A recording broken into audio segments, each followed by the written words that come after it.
এখন সেই উস্তাদরা আমারে দেখলে কপালে চুমা খায়, হাফিজ জান্নাতে গেলে আমগো নিয়ে যাবি না, অত গর্ব করে। আর আমিও কলিজা ভরিয়া দোয়া করি,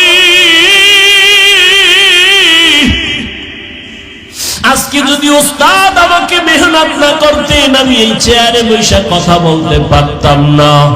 আর দোয়া লাগবে উলামায়ে কেরাম আহলুল্লাহ যারা আল্লাহর প্রিয় বান্দা ফেরাসাতের পাওয়ার যাদের আছে তাদের নেক নজর, তাদের দোয়া ছাড়া আগানো যাবে না রে বাবা।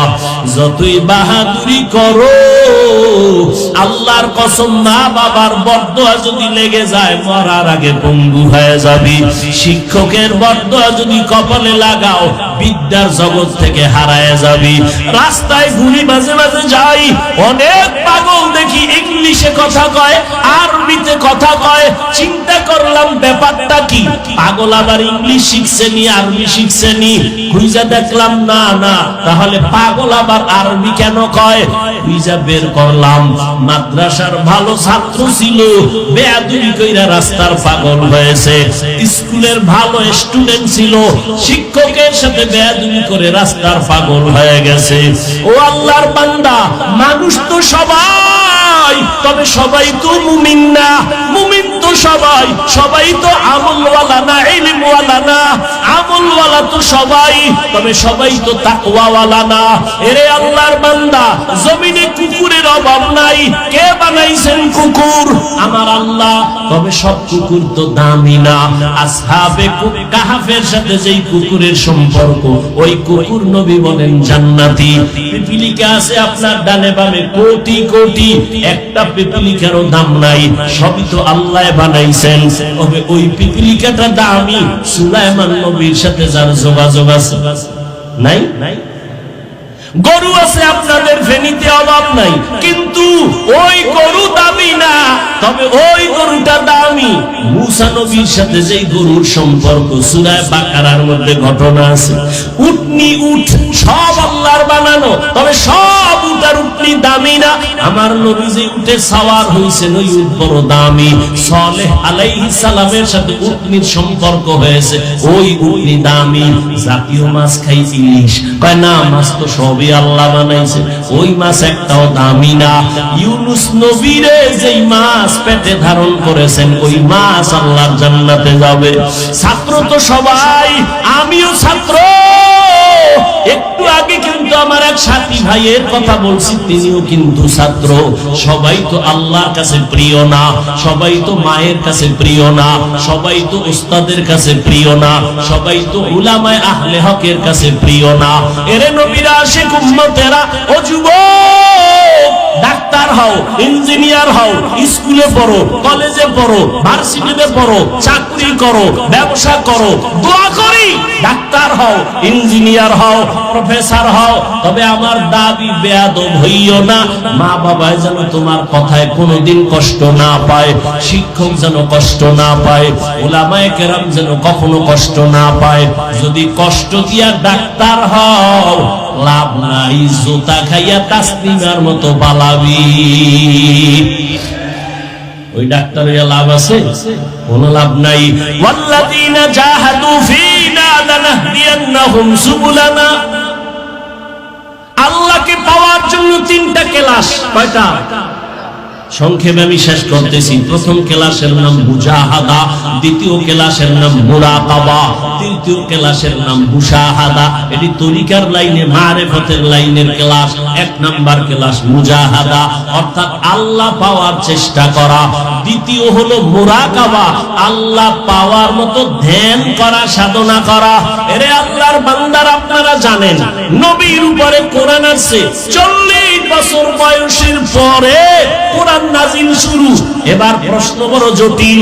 আমার নবীর জ্ঞান তো তুলনা নাই। ঈসা নবীরে যদি আল্লাহ শিশু বেলায় কিতাব দেয়, আমার নবীর জ্ঞান কি কম? আমার নবীরে 40-এর পরে দিলেন কেন? এক প্রশ্ন। দ্বিতীয় প্রশ্ন, এই দীর্ঘ 40 বছর নবী করলেন কি? বাইতুল্লাহ সাইরা ও উঁচু হেরা পাহাড়ে গুহার মধ্যে যাইয়া আল্লাহর ধ্যানে সময় কাটায়। সপ্তাহকে সপ্তাহ, মাসকে মাস। ওই সময় নবীর সহধর্মিনী আরবের ধনাঢ্য নারী গুণবতী রূপবতী আম্মা জান খাদিজা রাদিয়াল্লাহু আনহা মহিলা মানুষ নাস্তা বানাইয়া আমার নবীর ওই পাহাড় বে উপরে উঠা আমার নবীরে দিতেন। আম্মা জান আয়েশা বলেন আমি মাঝে মাঝে দেখতাম আমার হুজরায় বসে নবী গুনগুন করে কান্না করেন। আমি আয়েশা ভয় পেয়ে গেছি, ইয়া রাসূলুল্লাহ আমার কোনো বেয়াদবি হইল নাকি, কাঁদেন কেন? কেন আয়েশা তুমি বেয়াদবি করছো নাকি? কয় না, তবে ভয় লাগে, কারণ 6 বছর বয়সে আপনার সাথে আমার বিয়া হয়েছে, 9 বছর বয়সে আমি আপনার ঘরে আসছি, 18 বছরে আম্মা জানের নবী হারাইছেন। 18 বছর বয়সে নবী চলে গেলেন, হিসাবটা বুঝলে বলেন আম্মা জান আয়েশা নবীর ঘর করলেন কয় বছর? 9 বছর।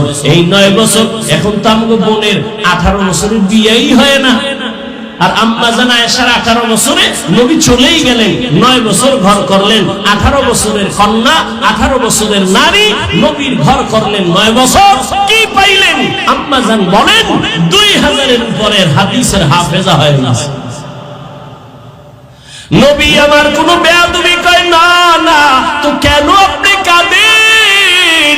মায়ার নবী বলেন ও আয়েশা তুমি বুঝবা না। কি? তুমি আমার সুখের সময়ের বিবি, কিন্তু আমার দুঃখের একটা সময় ছিল তুমি দেখো নাই, যেদিন আমার চারদিকে দুশ্মন, আমি আব্বু বলে ডাকতে পারি নাই, একটা দিন আমি আম্মুর আদর নিতে পারি নাই, চতুর্দিকে দুশ্মন।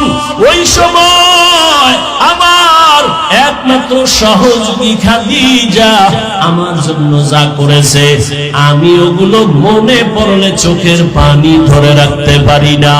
ও হেরা পাহাড়ে যাইয়া খাদিজা নাস্তা দিত, আমি দাওয়াত দিয়া বাসায় এসে যখন সালাম দিতাম আসসালামু আলাইকুম ইয়া আহলাল বাইত, দরজা খুলে যাইতো রাতের গভীরে। ও খাদিজা আপনি কি ঘুমান না?